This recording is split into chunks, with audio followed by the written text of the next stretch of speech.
मौला दाद अपने शहर का सबसे ज्यादा हुनरमंद मोची था। वो बहुत अच्छे और मजबूत जूते बनाया करता। बहुत जल्द उसकी शोहरत दूर दूर तक फैल गई। वो बड़ी ईमानदारी और लगन से काम करता था। उसके बनाए हुए जूतों की कीमत ज्यादा तो होती थी, लेकिन वो बरसों तक चलते थे। रहीम खान उसी शहर का एक सौदागर था।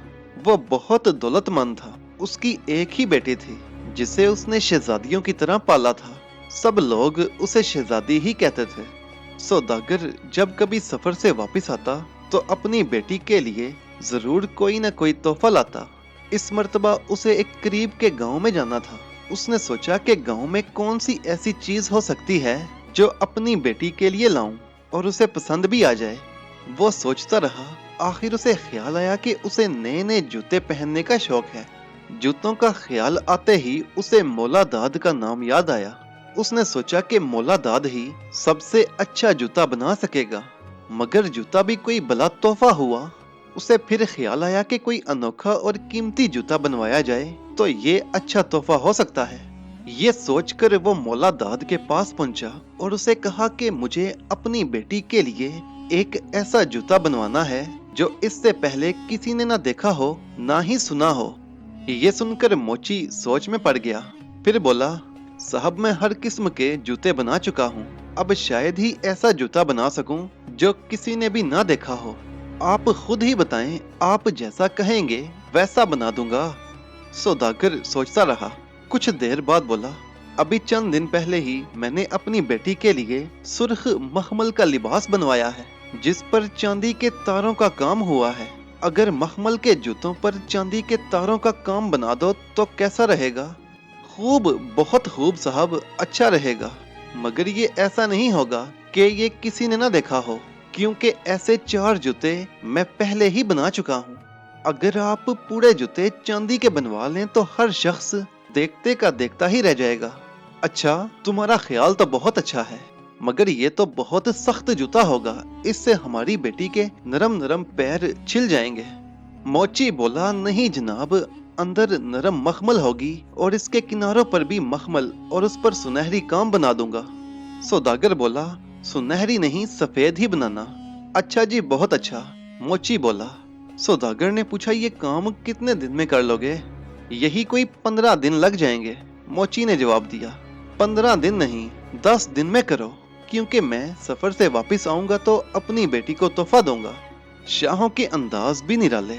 मोची ने कहा, ठीक है जनाब, मगर मेहनत बहुत है, इसलिए कीमत भी कुछ ज्यादा ही होगी। सौदागर ने कहा, इसकी फिक्र ना करो, जितने का भी होगा, बस जूता बेहतरीन हो। सौदागर गांव चला गया।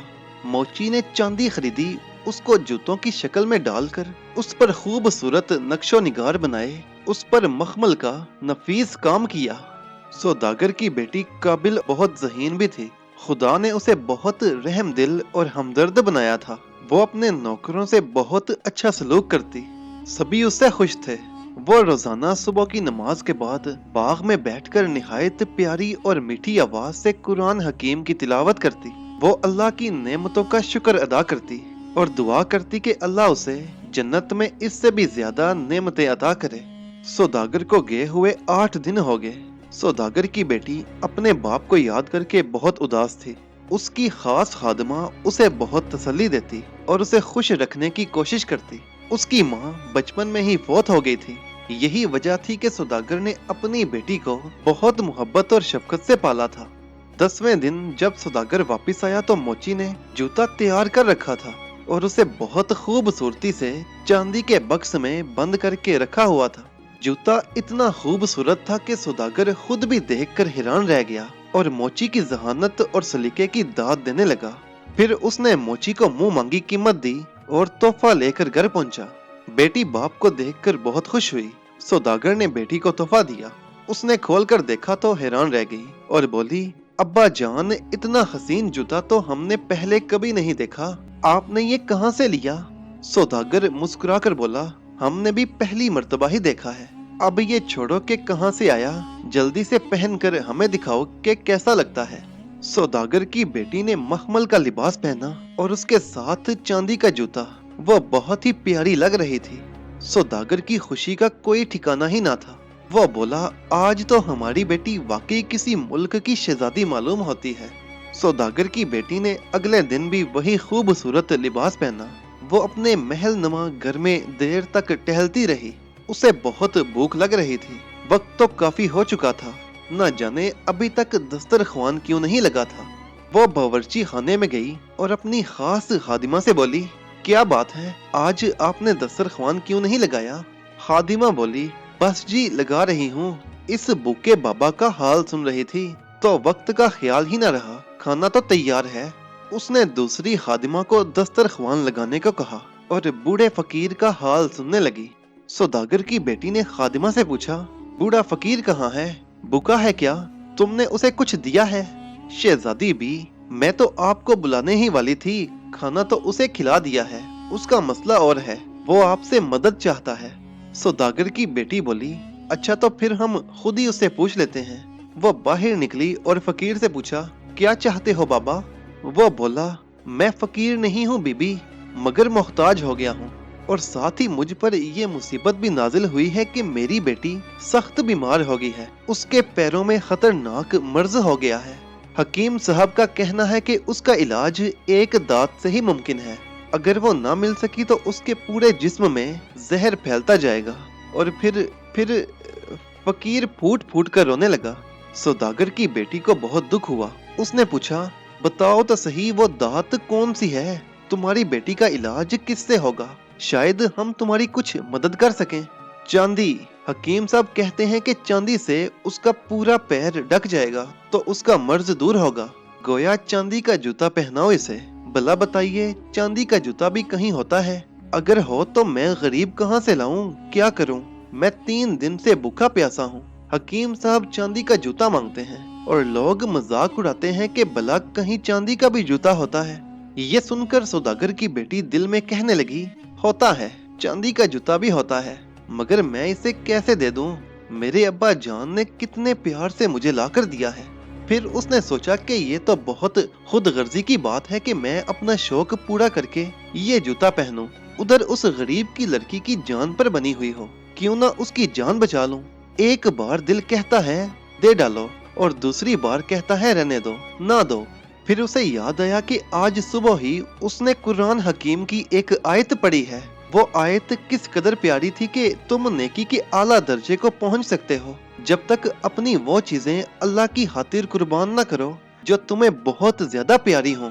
उस आयत को याद करके एकदम उसका चेहरा चमक उठा। फिर उसे कुछ भी सोचना न पड़ा। उसने पाँव से जूता उतारा, थोड़ी देर उसे उलट पलट कर देखा, फिर अपना हसीन सा जूता फकीर के हाथ में थमा दिया और बोली, लो बाबा, जाओ अपनी बेटी का इलाज कर लो। फकीर की हैरत की इंतहा न रही। उसका ख्याल था कि हो सकता है कुछ पैसे मिल जाएं, मगर उसे तो अपनी जरूरत की चीज मिल गई थी। उसे अपनी आंखों पर यकीन नहीं आ रहा था। फिर उसने कहा, बीबी, चांदी का जूता वाकई होता है? शहजादी बोली, हाँ हाँ होता है बाबा, और वो सिर्फ मेरे पास ही है। खुशी के मारे फकीर की आंखों में आंसू आ गए और वो दुआएं देता हुआ चला गया। सौदागर की बेटी को ज़हनी सुकून और नेकी से इत्मीनान हासिल हो रहा था। वो बहुत खुश थी कि उसने अपने अल्लाह मियाँ की खातिर अपनी अजीज चीज कुर्बान की और एक इंसान की जान बचा ली। खादिमा को ये देखकर अफसोस हुआ। वो कहने लगी, शहजादी, आपने ये क्या किया? इतना नादिर और कीमती जूता फकीर को दे दिया। मुझे तो इसका बहुत दुख है। सौदागर की बेटी कहने लगी, मगर हमें तो कोई अफसोस नहीं। नेकी के बदले हमें जन्नत में इससे कहीं बेहतर इनाम मिल जाएगा जो वाकई ना किसी आंख ने देखा होगा, ना किसी कान ने सुना होगा। खादिमा खामोश हो गई। जब सौदागर को पता चला तो उसे अपनी बेटी की सखावत पर बड़ी खैरत भी हुई और खुशी भी। उसने बेटी को कुछ भी ना कहा। वो अपनी बेटी का दिल नहीं दुखाना चाहता था। उसने वैसा ही जूता दोबारा बनवा कर बेटी को दे दिया। यूं सौदागर की बेटी को अपना तोहफा वापस मिल गया, जो पहले से भी कहीं ज्यादा खूबसूरत था।